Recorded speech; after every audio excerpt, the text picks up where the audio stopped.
I'll turn 30 in March, and if there's one thing I've learned about coaching guys 30 plus with a lot of career responsibility and a lot of responsibility at home, is that they do not want to track and log and weigh and measure every single bite of food they eat. And if you feel the same and you feel like that's kind of what's been holding you back from dialing in your diet so that you can improve your health and fitness, then this is the exact blueprint I want you to follow. I get it, you've probably been told time and time again, fat loss is simply a math problem. If you weigh your chicken, if you scan every barcode, if you come under this arbitrary number, you're good. You'll drop body fat. I'm gonna be real with you, in the long term, keeping body fat off requires you to calculate every morsel of food that you consume.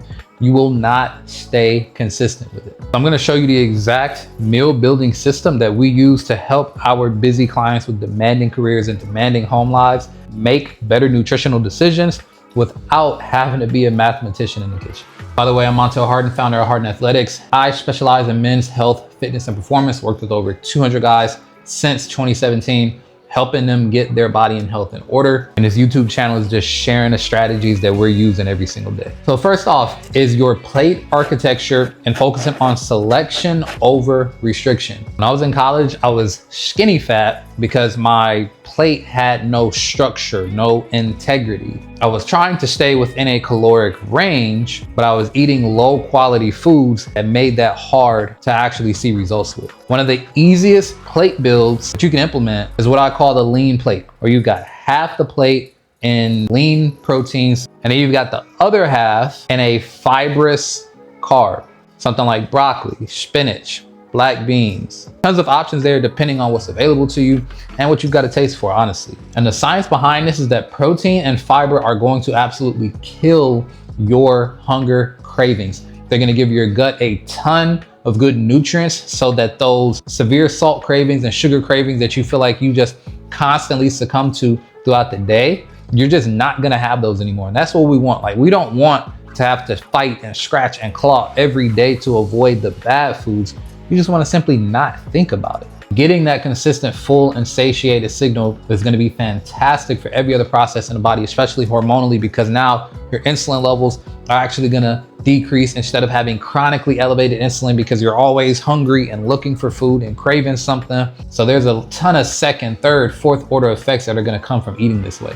Second pillar is going to be building your metabolic engine, aka stop focusing on how many calories you burned in a workout and focus more on adaptation. See this, my corporate clients all the time. I've operated and probably been largely successful based on numbers and effort. Just doing more and more and more, getting the number higher and higher and higher. When you were in college, if you studied 5 hours and didn't get a good grade on the test, next time you study 7. If you called 50 leads and you closed 5, but that wasn't good enough for you and you want to get better, next time you call 100 leads and you close 10. So it's like numbers and effort drive most men. See that you hit the Peloton for 60 minutes and you burn 800 calories and it's like, okay, this has to be it right here because this number means this and that number means, like, body doesn't work that way. Excess cardio, especially if that's all you're doing and you're not eating to recover from that, you're not sleeping to recover from that, it is going to be a stressor and a negative on the body. For a guy who already has a high stress career, wife and kids at home, cardio is just going to spike your cortisol, it's going to tear through your lean muscle, and it's going to make you hold on to excess body fat, which is why you might lose 20, 30 pounds, but you feel like you're softer, you're flabbier, you're less energized, you're weaker. Like, we just got less healthy with all this effort and all this number chasing.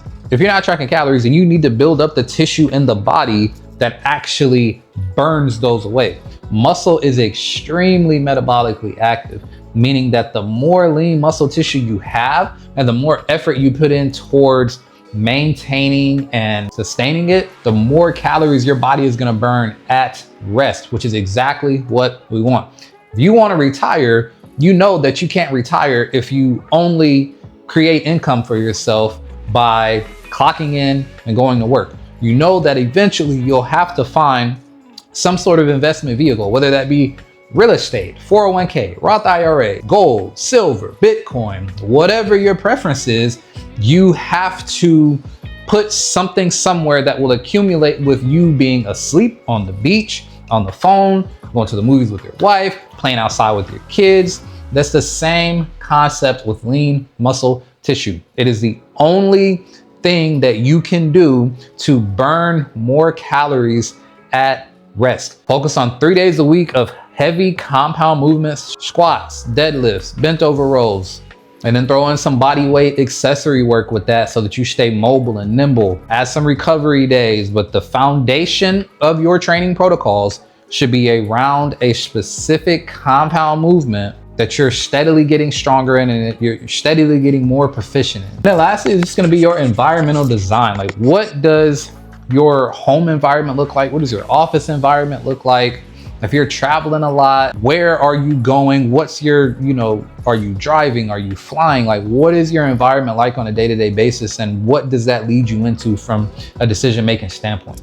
Like I said earlier, willpower is a finite resource, and it might be great first thing in the morning, but after you have that stressful meeting, and after you realize you guys didn't hit quota, and after you have your kid that got sick, you had to pick them up from school in the middle of the workday, like, your ability to execute on this willpower is gonna continue to dwindle the more stressed you are, the more tired you are, and simply the more times you have to make the decision. You might be able to push the plate away or push the donut or whatever it is away one time. If it's introduced again, a little bit harder. Introduce, why not? And before you know it, you're completely derailed in your nutrition goals. So the goal is to not have to use willpower that often. And the best way to do that is to curate your environment as much as you can. My wife, Tosh, is our women's health and performance coach. And in our house, we have what we like to consider high performance foods, where it's only things that we would be comfortable if somebody popped up in the house right now and wanted to film us and wanted to see if we walk the walk, if we, actually do and eat the way that we claim we do, then they need to be able to see that in your house. And believe it or not, there's a lot of fitness professionals that are just genetically gifted, but they don't actually eat anything close to a healthy diet. They typically are just out training that diet because they're genetically gifted, but that doesn't mean that they're healthy because they look good. And that's one thing that in this industry, I feel like is so hard to get people to grasp, is that just because somebody looks the part doesn't mean they actually walk the walk. And if you don't walk the walk, it's going to be very hard to coach somebody else to doing that as well. But that's another topic for another day. We don't go grocery shopping hungry so that we don't grab a bunch of junk and bring it into the house. We always have a lean protein source on hand. Chicken, lean ground beef, salmon. We've always got a breakfast ready to go, something super simple, eggs, Greek yogurt, oats. These things are constantly on hand. And if we want to indulge, then we go out and do that. We have a date night, typically 1 or 2, which ours are with the kids. So I mean, some people might call it, we call it date nights, but some people might not call it date night if the kids are going too. But still, we have those 1 to 2 nights a week where we can have any indulgence we might want to have. If I've got a taste for a burger and fries, or she's got a taste for some pasta, and then we both want some dessert afterward, we're gonna do that.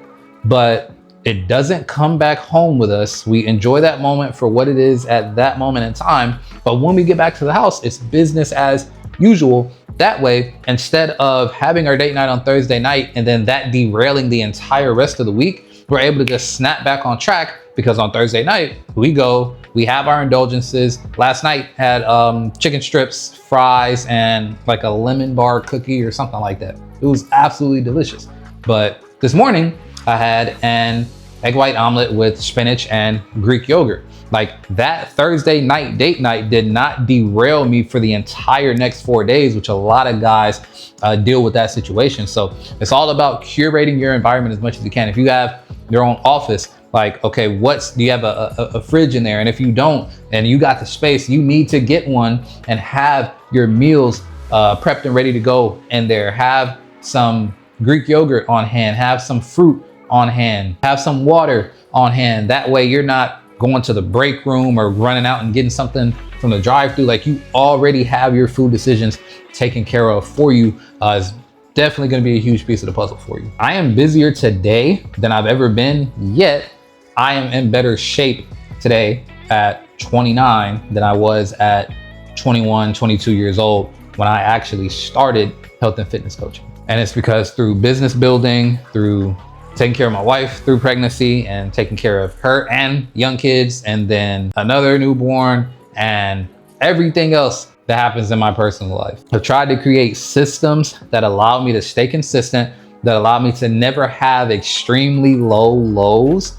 I might not be Chris Bumstead or anything like that, never extremely high highs or like winning New York marathons, but I've been able to maintain a very good level of physical fitness throughout all of these different seasons of life because of these baseline habits that I've implemented. If you're a guy in a similar position, the guys that I've talked about here, or to myself, and you're tired of yo-yoing, you're tired of doing the same thing and not seeing the benefit, or you're tired of losing the same 30 pounds every year and regaining it, you need a game plan tailored for you, your body, your goals, your schedule, and everything in between. So I've put together a private client assessment. It might take you 5 minutes. It's mostly multiple choice, probably 90% multiple choice. Look at your career, your family life, your current health, the things that you've dealt with, the places you want to get to in your body and health. We'll show you exactly where the gaps are and what I would personally do to help you fix it if you are a private client. Click the link somewhere down in the description, fill out that assessment. I'll reach out to you in the next 90 minutes, promise you. We'll talk about it, make sure that we're clear on what we want to accomplish. I'll send over your game plan and then we'll get rocking from there. That's it, that's all. If you got value out of this, make sure to like, subscribe, and turn notifications on so that you don't miss any more uploads going forward. And I'll see you in the next one. Peace.